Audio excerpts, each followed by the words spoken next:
Hello friends, मेरे YouTube channel में आप सभी का स्वागत है। तो चलिए देखते हैं क्या है आज की स्टोरी। इसे ट्रांसलेट करते हैं। इसका टाइटल है द प्रिंसेस स्वॉर्ड। तो यहाँ पे प्रिंस का मतलब हो गया राजकुमार, और ये हो गया अपॉस्ट्रॉफी और ये एस। स्वॉर्ड यानी तलवार, इसका मतलब हो गया कि राजकुमार की तलवार। Once there lived a king who had a wise and courageous son. Once यानी एक बार, there lived a king यानी कि एक बार एक राजा रहता था। यहाँ ये हो गया there, इंट्रोडक्टरी वर्ड हो गया यहाँ पे। who had a wise and courageous son. who यानी कि जिसके, had यहाँ पास्ट की पोजीशन को दिखा रहा है। अ वाइज एक बुद्धिमान, और करेजस का मतलब हो गया कि साहसी, सन यानी बेटा था।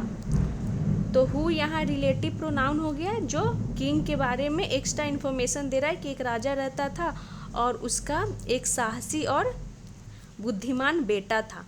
तो ये रिलेटिव प्रोनाउन हो गया, जो कि किंग नाउन के बारे में एक्स्ट्रा इन्फॉर्मेशन दिया जा रहा है हु रिलेटिव प्रोनाउन का यूज करके। His fairy godmother had gifted him a magic sword. His fairy godmother यानी कि उसकी परी God mother had gifted him यानी कि उसकी जो परी गॉड मदर थी उसे had gifted यानी कि गिफ्ट दी थी। तो had के साथ यहाँ गिफ्टेड ये थर्ड फॉर्म में है, गिफ्ट देने के लिए यूज किया गया है वर्ब के रूप में। तो ये हो गया पास्ट परफेक्ट टेंस की सेंटेंस हो गई कि उसकी परी गॉड मदर थी, उसे क्या देती है, अ मैजिक स्वॉर्ड, एक जादुई तलवार।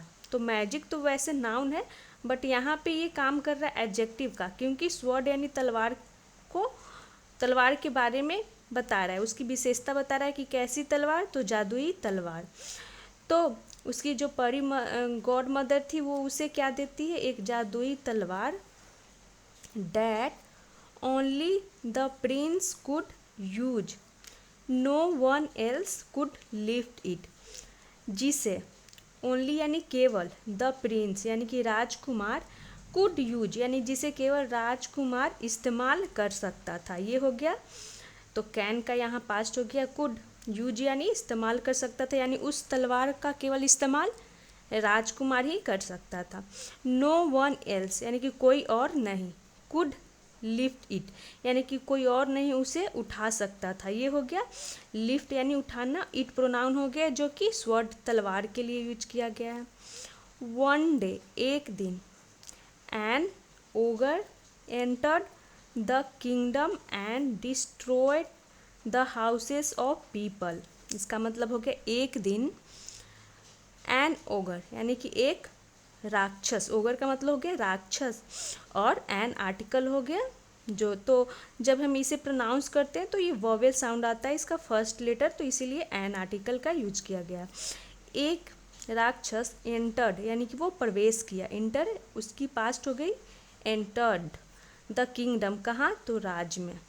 एंड डिस्ट्रॉयड और क्या करने लगा, डिस्ट्रॉयड, तो डिस्ट्रॉय यानी कि नष्ट करने लगा, डिस्ट्रॉय नष्ट करना, और उसकी पास्ट हो गई डिस्ट्रॉयड यानी कि वो नष्ट करने लगा, बर्बाद करने लगा। द हाउसेस यानी घरों को, ऑफ पीपल किसके, तो लोगों के घरों को। The people complained to the king, तो जो लोग थे उन्होंने कंप्लेंट की यानी शिकायत की, किससे, तो टू द किंग यानी राजा से। The king sent his brave son to fight against the ogre, तो जो राजा थे वो भेजे, सेंड का हो गया पास्ट, सेंट हिज ब्रेव सन अपने बहादुर बेटे को, टू फाइट किस लिए, तो फाइट करने के लिए, लड़ने के लिए। टू यहाँ पे इन्फिनिटिव हो गया, फाइट यानी झगड़ना वर्ब की first form. Against the ogre यानी कि उस जो राक्षस था उसके खिलाफ, अगेंस्ट यानी खिलाफ। तो यहाँ पर भी द के बजाय दी प्रोनाउंस करेंगे, क्योंकि जो ये ओवर वर्ड है इसमें ओ आता है, वॉवेल साउंड आता है, इसीलिए द से हम दी प्रोनाउंस करेंगे। When the ogre saw the prince, he laughed. जब यानी कि जब उस राक्षस ने सॉ देखा, सी का पास्ट हो गया सॉ, द प्रिंस यानी राजकुमार को, ही लाफ्टेड यानी वो हंसने लगा. You are so small, what can you do. यानी क्या बोलता है वो राक्षस, यू आर सो स्मॉल यानी कि तुम, सो का मतलब होगा इतना छोटा हो, यानी तुम इतने छोटे हो. व्हाट कैन यू डू यानी कि तुम कैसे, तुम क्या करोगे. यहाँ पे क्वेश्चन मार्क है, वो पूछता है कि तुम इतने छोटे हो तुम क्या करोगे. इस तरह से प्रश्न पूछते हुए वो बोलता है. Let's have a bet, whoever lift his, sorry his नहीं है, this sword will win and the loser will leave the kingdom. तो लेट्स हैव अ बेट, इसका मतलब हो गया, बेट का मतलब हो गया कि शर्त. लेट्स हैव अ बेट का मतलब हो गया कि चलो एक शर्त लगाते हैं. हु एवर यानी जो कोई भी, लिफ्ट यानी कि उठाता है, लिफ्ट यानी उठाना, दिस वर्ड इस तलवार को, और ये प्रेजेंट इंडेफिनिट में इसलिए लिफ्ट से क्या हो गया लिफ्ट्स. विल विन यानी कि जो कोई भी इस तलवार को उठाता है, विल विन वो जीतेगा. एंड द लूजर और जो हारने वाला होगा, विल लीव द किंगडम यानी वो राज्य को, लीव यानी छोड़ देगा. तो जो ये यहाँ तक क्या हो गया था कि हु एवर जो कोई भी इस तलवार को उठाएगा वो जीतेगा, और जो हारने वाला होगा लूजर वो राज्य को छोड़ देगा. सेड द प्रिंस यानी किसने कहा, तो प्रिंस ने कहा. तो यहाँ पे ये प्रेजेंट इंडेफिनिट में है और फ्यूचर में, लेकिन दोनों सेंस क्या दे रहा है, फ्यूचर वाली, कि जो कोई भी जीतेगा वो, जो कोई भी तलवार को उठाएगा वो जीतेगा, और जो हारने वाला होगा वो राज्य को छोड़ देगा.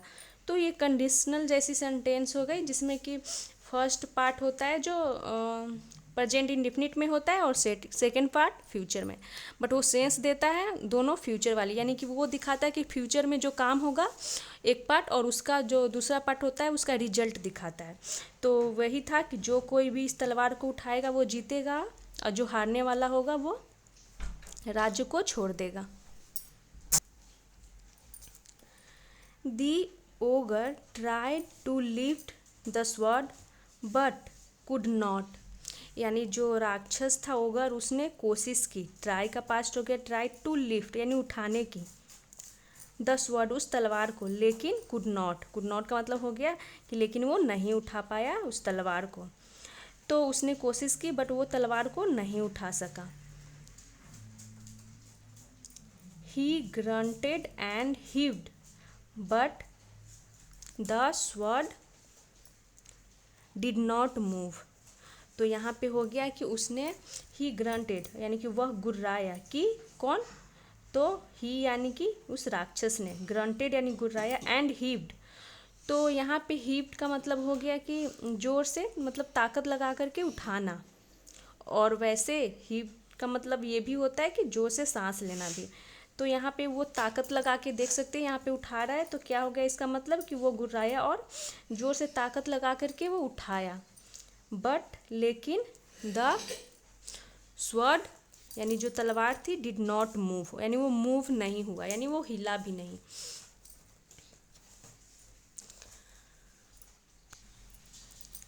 यू ट्राई यानी कि तुम कोशिश करो. सेड द टायर्ड ओगर यानी जो थका हुआ राक्षस था उसने कहा. से का पास्ट हो गया सेड, और यहाँ पे टायर्ड एडजेक्टिव हो गया जो उस राक्षस को डिस्क्राइब कर रहा है कि कैसा राक्षस, तो थका हुआ राक्षस, तो ये एडजेक्टिव हो गया.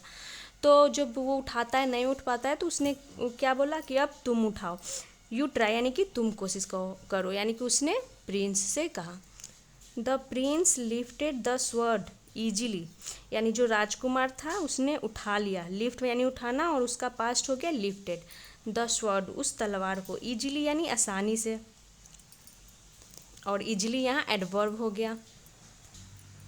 The ogre accepted defeat and left यानी कि जो राक्षस था उसने एक्सेप्टेड यानी स्वीकार की हार, डिफीट यानी कि हार, एंड लेफ्ट और चला गया। तो लीव का पास्ट हो गया यहाँ लेफ्ट यानी कि वो चला गया। द किंगडम यानी कि उस किंगडम को छोड़ करके, वो राज्य को छोड़ के चला गया। The whole kingdom went wild with joy यानी कि जो पूरा, होल का मतलब हो गया पूरा, राज, वेंट वाइल्ड, तो यहाँ पे गो का पास्ट वेंट हो गया, लेकिन यहाँ पे गो का मतलब जाने से नहीं है, यहाँ पे वेंट का मतलब हो गया कि वेंट वाइल्ड विथ जॉय यानी कि खुशी से झूम उठे। एंड एवरीवन और हर कोई, हैप्पीली यानी खुशी से, ग्रीटेड यानी स्वागत किया, द प्रिंस यानी राजकुमार का। तो सब कोई खुशी से राजकुमार का स्वागत करते हैं, और हैप्पीली भी यहाँ एडवर्ब हो गया। तो ये थी आज की स्टोरी। मिलते हैं नेक्स्ट वीडियो में। Thanks for watching.